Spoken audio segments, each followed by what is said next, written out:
Hey, what's up, everyone? Man, it's been a while since I did this podcast. So, welcome to episode 78 of the Davidson Hang Reflections and Lessons from a Life Worth Living.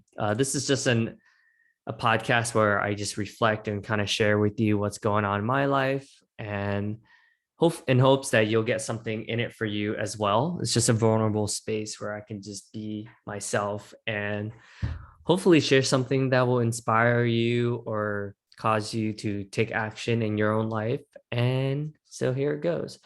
So today I will be speaking about, I'm writing a book with Pan, Santa, and Jackie Shao. Um, it's called, it's ENFP. It's an ENFP book called How to Have Fun in a Serious World. So it's a book for folks who have the Myers-Briggs type assessment called ENFP. So the E stands for extrovert, N stands for intuition, F stands for feelings, and P stands for perception. So check out 16personalities.com, or you can just Google ENFP if you're not as familiar with it, so that you can find out yours as well. And I think finding out about it is extremely beneficial because it helps us figure out how to manage our strengths and weaknesses in a way that empowers us. So here it goes. So I will, oh yeah, I can share my screen. We'll try this. See how it works. Oh, here you go. So I'm going to be speaking about being labeled as a career hopper. So this is one of the chapters in the book, and I just wrote it out, so it's not finalized or anything like that. But just to let you know, we are working on a book that it's going to be a lot of fun.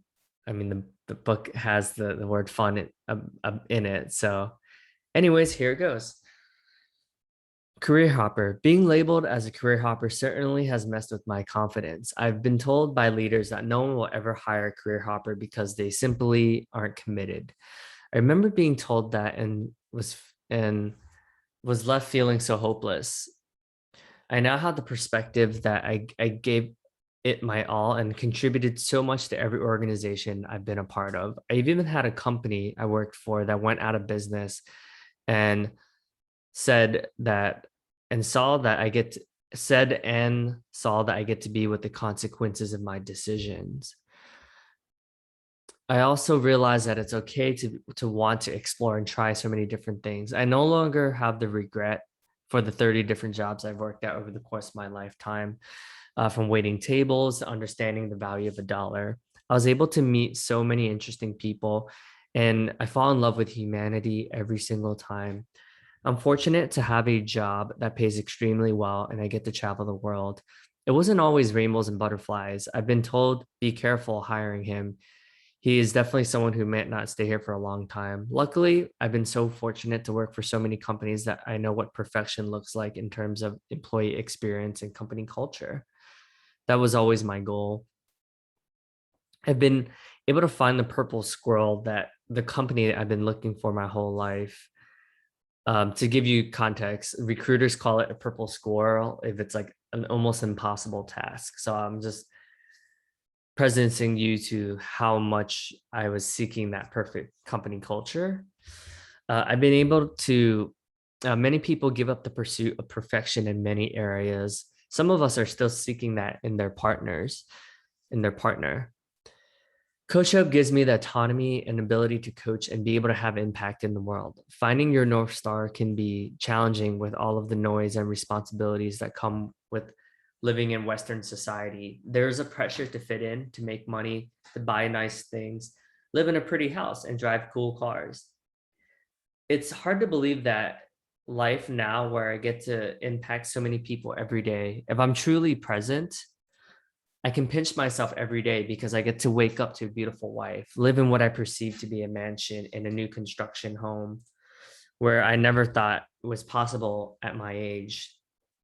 I remember feeling so hopeless and that I was so behind when I was making 28,000 a year, graduated with bachelor's, and when I interviewed at 100 different jobs, going through what I called a quarter life crisis.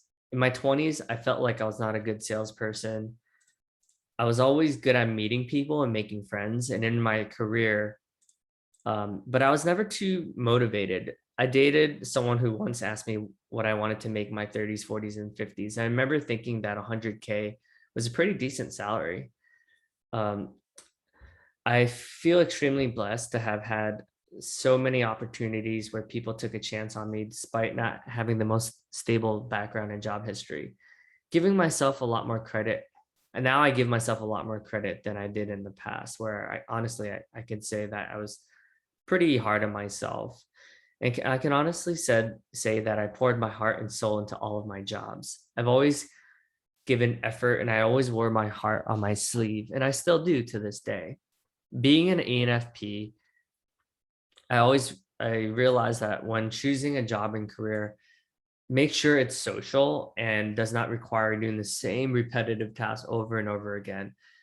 I get to go to cool conferences where I get to learn something new every time. I get to travel and experience different cultures, be at different airports, and meet generally just good people who are trying to make a difference in their company, do training and development.